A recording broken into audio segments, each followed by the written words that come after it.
মানবে যারা কাজে লাগবে মরণ বেলা এই কালেমার রৌশনীতে এই কালেমার রৌশনীতে কবর হবে ও জালা লা ইলাহা লা ইলাহা ইল্লাল্লাহু মুহাম্মাদুর রাসূলুল্লাহ সাল্লাল্লাহু আলাইহি ওয়াসাল্লাম।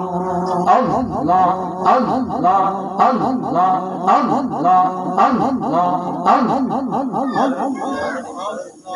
আল্লাহ আল্লাহ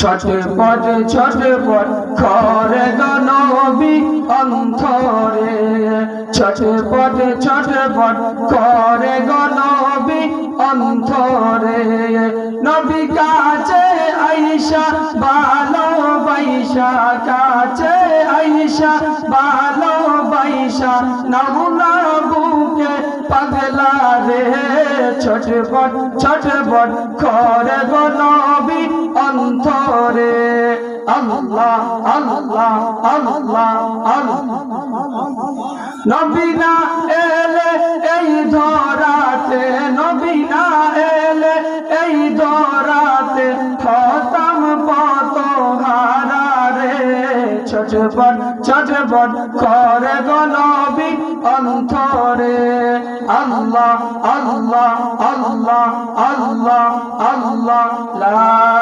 ইলাহা ইল্লাল্লাহু মুহাম্মাদুর রাসূলুল্লাহ সাল্লাল্লাহু আলাইহি ওয়াসাল্লাম।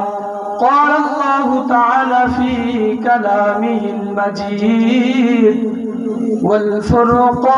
والفرقانه الحميد أعوذ بالله من الشيطان الرجيم بسم الله الرحمن الرحيم ولمن خاف مقام ربه جنتان صدق الله العظيم। সম্মানিত উজ্জ্বলপুর আল মদিনা সুন্নি যুব সংঘের উদ্যোগে আয়োজিত সুন্নি মহাসম্মেলনের সম্মানিত উলামায়ে কেরাম, প্রধান অতিথি, মুরব্বিয়ানে আযম, যুবক ভাইয়েরা, সকলের জন্য দোয়া রইল। সকলের নাম বললে অনেক সময় চলে যাবে।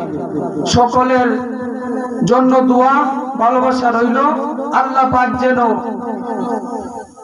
এই মাহফিলকে কবুল করে সকলে বলুন আমিন।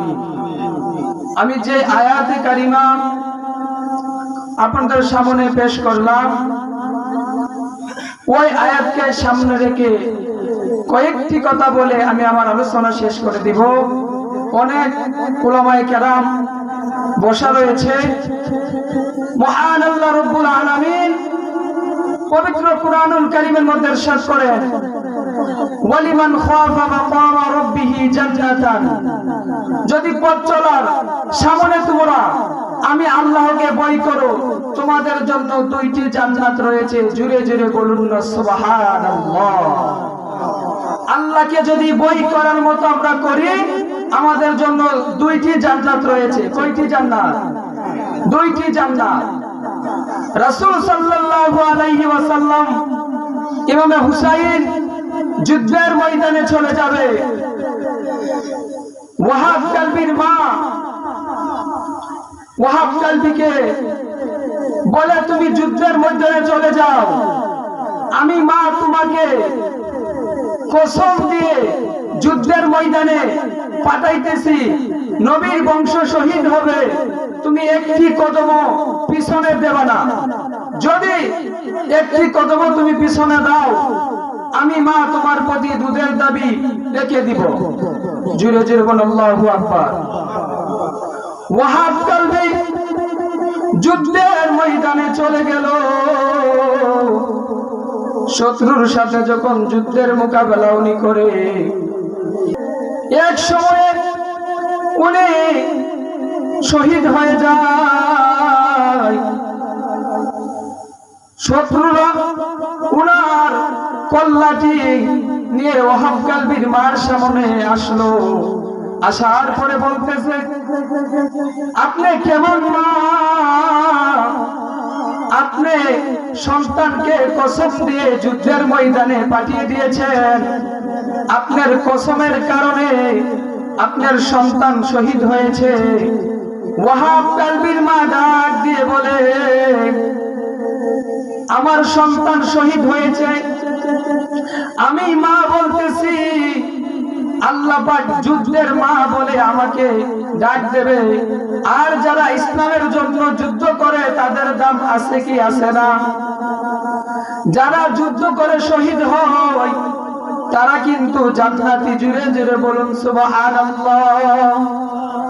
দুনিয়ার মধ্যে ছোট সন্তান দুনিয়ার মধ্যে আসার পরে যদি মৃত্যুবরণ করে, ওই সন্তানও জান্নাতি। জুড়ে জুড়ে বলুন সুবহানাল্লাহ। সন্তান মায়ের গর্ভে, মা সন্তানকে পৃথিবীর মধ্যে ভূমিষ্ঠ করতে যদি মা মারা যায়, সেই মাও জান্নাতি। জুড়ে জুড়ে বলুন সুবহানাল্লাহ। যদি আল্লাহকে আমরা ভয় করি, আল্লাহ রব্বুল আলামিন আমাদেরকে নামাজ পড়ার কথা বলেছে, আমরা কিন্তু নামাজের ধারে কাছে যাই না।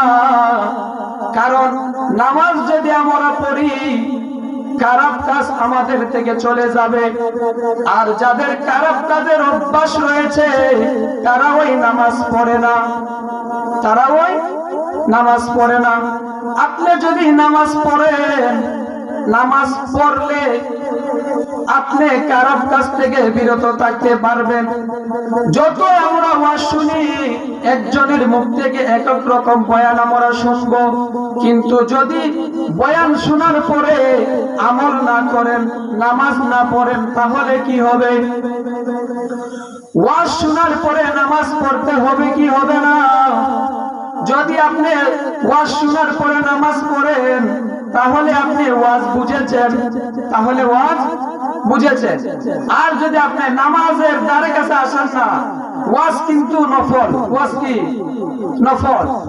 আপনি ফরজ ছেড়ে দিলেন। অনেকে দেখবেন ওয়াজের মধ্যে আসবে কিন্তু এশারের নামাজও পড়ে নাই, এশারের নামাজও পড়ে নাই। নামাজের হিসাব সর্বপ্রথম নেওয়া হবে। এই জন্য আমরা যেন পাঁচ ওয়াক্ত নামাজ জামাতের সাথে আদায় করতে পারি। সকলে বলুন আমিন। ওয়া আখিরু দাওয়ানা আলহামদুলিল্লাহি রাব্বিল আলামিন। আসসালামু আলাইকুম ওয়া রাহমাতুল্লাহ।